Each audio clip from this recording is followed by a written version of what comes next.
Hey, welcome back everybody to a rare Saturday video. Yeah, I got finished doing a bunch of stuff. It was really hot here today. It's starting to cool down now. We're that time of year where, it gets chilly at night, but we've got the next few days. They're still going to be nice. And then we're dropping down in terms of temps. So I'm sure you guys are, depending on where you are at. I wanted to say a few things. I want to talk about how much, if you a lot of people are in a retirement crunch. Like a lot of people do not have much money at all saved for retirement. And it's going to cause a lot of problems for them trying to live off Social Security, which is not very much given the fact that we have massive inflation with food, energy costs, fuel, all that kind of stuff. This country, I think, in 20, 40 years, man, we could be in a pretty tough spot. We really could. But I just want to talk about, what your Roth IRA could do, because this is a tax-free example, and just extrapolate to a taxable account to what your money could do invested in Grayscale if you leave it to ride. Now, with a Roth, like you have to leave it to ride until you're age 59 and a half, right? In a taxable brokerage account, you don't have to, but if you leave a portion of it to ride and just grow over time, it can do amazing wonders. I just want to give an example of what this could do in a very, very short period of time. Okay, so let's say you have $1,000 in your Roth IRA in Grayscale right now, or in your son or daughter's custodial Roth IRA, because I've talked about that before. If you can get them set up with the one, the prices on the trusts are still good. We don't have much time before launch, but they're still good right now. So if you've got money in a custodial Roth IRA, or you can get one open pronto for your kids and fund it with $1,000 or $2,000 or whatever, you might want to do it. So just check this out. Okay, so let's say you've got $1,000 in a Roth IRA account, right? Yours or your kids. And in this cycle, you're able to do a 20x, which I think is very conservative. Let's just say 20, right? So that your $1,000 goes up to 20 grand. Well, then you roll it into something like high yield dividend ETFs for the next year and a half or so after you cash out, and increase it to about 30 grand, right? You dump it back into Grayscale in the bottom of the bear market where the prices are the best. I mean, the like BCHG was less than $1 in the depths of the bear market. So you dump it in there, you got 30 grand that you dump in. You should be able to do probably next cycle. If they don't convert to an ETF, BCHG is probably the least likely to convert to an ETF. I think LTCN might, because I think we could see a Litecoin ETF, but I think a Bitcoin Cash ETF is still a ways away. But BCHG, let's say, you got 30 grand in there. You should be able to do, I think, a 20x. Like if you're buying at the bottom of the bear market, be able to do a 20x. Well, you got 30 grand in there, that's $600,000, right? That's at the end of next cycle. So it's like a little over 4 years from now when you're cashing out, you got 600 grand. And then for the next year and a half or so, you put it into, high yield dividend ETFs or other assets that grow, and you get like a 50% growth over the course of about a year and a half, if you can do that. Well, you're closing in on $1 million, you got 900,000. That's like right there. It's like, it only from here where we sit to that point is only about a 6-year time frame to go from a $1,000 investment to a $900,000 investment. That can do wonders in your personal Roth, in your kids' Roth. It's just a total game changer. Most people, like I said, do not have much money. There are a bunch of different numbers out there. You've probably seen them, probably heard about them. I've even talked about them in the past a little bit. They're really low, alarmingly low. And there are a lot of reasons for it. People don't have a lot of disposable income because they're not making enough, or they're spending money on stupid shit, or they don't know about investment or whatever. And that's just the way it is. It's like, I've got a friend who's got a Roth. It's got like 3 grand in it. Well, she put 2 grand in it like 12 years ago or more. And it's grown from 2 grand to 3 grand. It's not, no, you're not going to get anywhere doing that. Whatever was invested in, it's not good. But anyway, so that's an example of basically going from $1,000 investment to basically $1 million or close to it inside of 6 years. Not bad. And it's like if you're doing this on behalf of your kid, like with the custodial Roth, man, they're going to be set And the nice thing about a custodial Roth is that your kids can't spend it. They can't do stupid shit with their money when they're young because they can't touch it until they're 59 and a half. If they touch it before, they have massive penalties. They're pretty substantial. So it's like, you've got a pretty good guarantee that they're going to be wiser with how they spend the money. Now, I've also talked about UTMA accounts for kids, which are also great. They're taxable accounts. You can set them up right away when your kid is born, and you can contribute up to, I think it's $17,000 is a gift tax limit per year this calendar year. You can contribute up to that, to get around the gift tax stuff. But I think you can contribute more than that too. It's just the gift tax stuff applies to that. So check with a CPA if you want to donate more or contribute more. But anyway, still it can do great things. But UTMA accounts are taxable. So Uncle Sam is going to get their cut, and their cut is probably just going to keep getting bigger over time because we just keep printing money. We just keep getting in debt. It's just like, that's just the way our economy, our government, our politicians, that's how they play. That's how things are going. And it's just going to get tougher. But money is very important, and I think a lot of people are going to be screwed. Look, listen, this is the conspiracy side of me. All this climate change bullshit, I think is bullshit. Like, they want EVs for everything. They want to get rid of internal combustion vehicles and all that kind of stuff and change a bunch of things in the name of making the air cleaner, making it easier to breathe, all that stuff. And what it's going to do, it's going to increase the price of everything, of food, of fuel, of vehicles, of everything. And life is going to get much more difficult for people who have limited means, who do not have a lot of money. And that's our kids when they're getting started. I think our kids, if you've got kids, depending on their age, man, by the time they get out, the cost could be astronomical for things.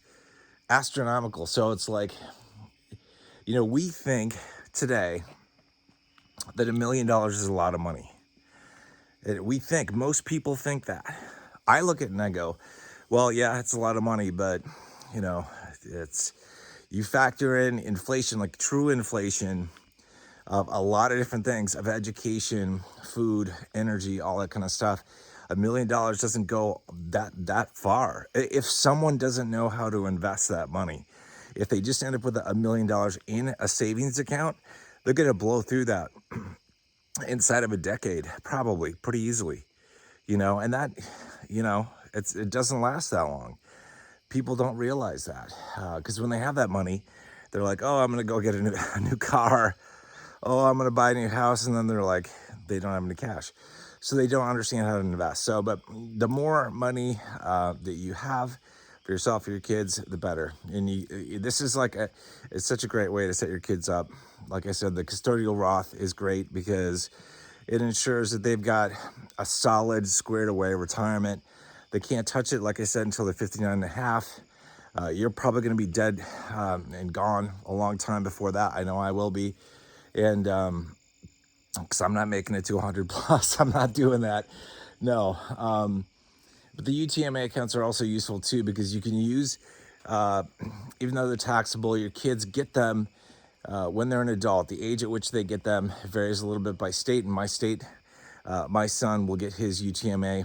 By law, it's required that he gets it transferred to him by the age of 21. So he's not going to get it before then. But before I give it to him, or transfer it to him, not really give it to him, transfer it to him, I can still withdraw money from there on his behalf to pay for school or other expenses and stuff like that, and teach him about money skills and all that kind of stuff. So something to think about. But in the example I gave, it just shows you how easy it is to grow your money to massive levels very easily. And I gave Grayscale as an example because just the returns you get are crazy. But you can even get really good returns. Like I think, even get this cycle even. Got a bunch of gnats out here. This cycle, even if you had gotten into MicroStrategy, for example, at the bottom of the bear market, and based on where Caesar and others think it's going to go, you could probably get a 20x out of a MicroStrategy investment, which is pretty cool. which is really cool. I mean, that's like up off a normal stock, crypto related, but not really crypto. Very good. I think Coinbase is going to do really well. Those two are going to do well. Obviously, the Bitcoin miners, a lot of them did very well last cycle. I expect they'll do well this cycle. So you can go into a variety of things. You don't need to just go into Grayscale to get some really good returns. So keep your options open. Think about that for the future. I want you guys to have as much money as you could possibly have, because you're going to need it, I think, in this world. I think especially as things change, because what happens, and this is kind of folding into like a political rant a little bit, but these psychopaths in power, they talk a good game. They make it sound like they want to save the environment. They want cleaner air. They want justice for all. They want to help the homeless. They want all these things. And all these things sound good. But then the way they go about actually implementing their ideas are absolutely horrible. Most of them. And most of them just result in higher taxes and inflation and a bunch of other things that hurt us in a negative manner. Well, all negative things hurt us. But yeah, so this is like, in money, I really do think that is part of this nefarious plan. This is the conspiracy side of me, where it's like the plan is to like have all these big companies like BlackRock with tons of money come in and buy not only the homes, but buy like the ranchers and the farmers out. And we're going to be, if that happens, we're going to be in a really tough spot. Food is going to skyrocket. You know, people will be forced to basically move to bigger towns or cities, which is what they want, I think, because we're more easily controlled when we're not in the country. People in the country, in rural areas, generally are less prone to being controlled by the government. There's a lot more freedom out in the country. Anybody who's lived in a rural area knows that. But I would say, like, at some point in your investing journey, whether it's after this Grayscale run or the next or whatever, is that you acquire a place out in the country, land, a cabin, a farm, something, someplace like as a backup strategy. This is like a place you might want to go to if things get rough with civil unrest, because we might not have civil unrest now. We might have it bad in 4 years or 8 years. And you do not want to wait until the last minute to actually try to pack your bags, because you can't do it. It's better to have an option where you're like, you know what, honey, it looks like the cities are starting to burn. Let's go to the cabin. Let's go to the farm. Let's go to wherever. So maybe have a place to get to that's out and about. All right, I've talked about a couple things. I'm going to end it here. Hope you guys are doing well. I don't know when we're going to launch exactly. Nobody does, but it should be, I would think, October, and maybe we should have a contest on Discord or YouTube comments, like, what week of October do you guys think the launch is going to happen for the trust, LTC and a BCHG? So we'll see. I don't know. I'm really paying attention now to what's happening. Obviously, as I've said, the big drivers of the kickoff for these things are the broader economy and what's happening with Bitcoin. So we're going to see over the coming days and weeks how that plays out. But it should be pretty soon, I would think, where the show gets on the road, and then crypto season begins for all of us. So it's super exciting. It feels like forever. Man, it feels surreal, if I'm honest, that we're here. That we're here at the doorstep, because I've waited so fucking long. I mean, many of you have. Like, I was in the last Grayscale run. I didn't sell all my shares, so I held them, which I shouldn't have. I should have sold them because they kept sinking till the bottom. The bear market, lesson learned, do not leave shares unsold. Like, that's my lesson that I learned. And but it's like 4 years, man. It's been a long time. And so it feels surreal to be here right at the cusp of the beginning of the altcoin season. We're right at the doorstep of this thing, man. We're very close. I don't know exactly when, nobody does, but we're really close. So it's exciting. And then once we get going, we got several months of good times ahead of us that will benefit all of us.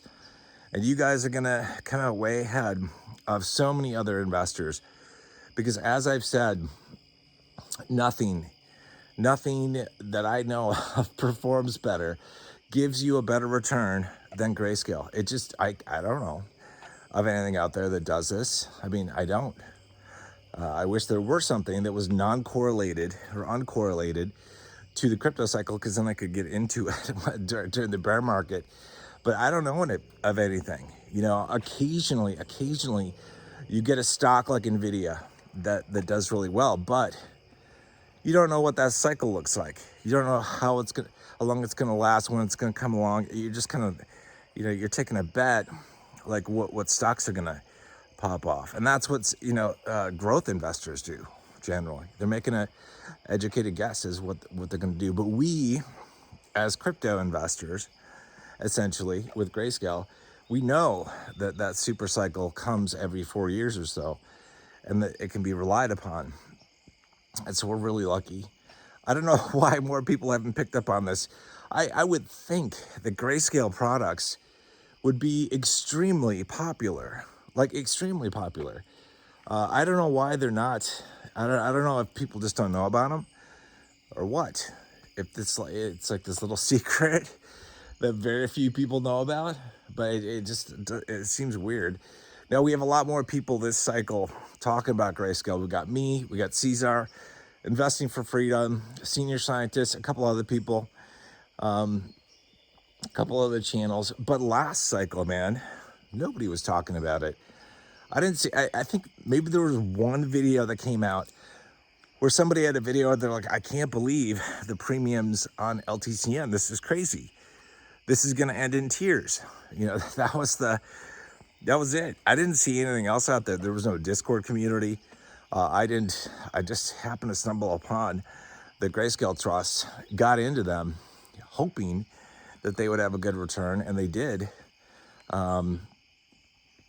But I didn't know what to expect. You know, there was nothing out there, and it was the first run for the Grayscale Trust, so LTCM and BCHG. But now we've got some history, so we're gonna find out what it does this cycle. The predictions that Caesar has given in the past, man, some of these predictions are crazy awesome. So let's hope we hit them. Who knows what we're actually gonna do, but I'm hoping for the best. I know you guys are too. So, all right, that's it. 17 minutes, I'm cutting it off. I hope you guys are having a nice Saturday. You guys take care. Bye.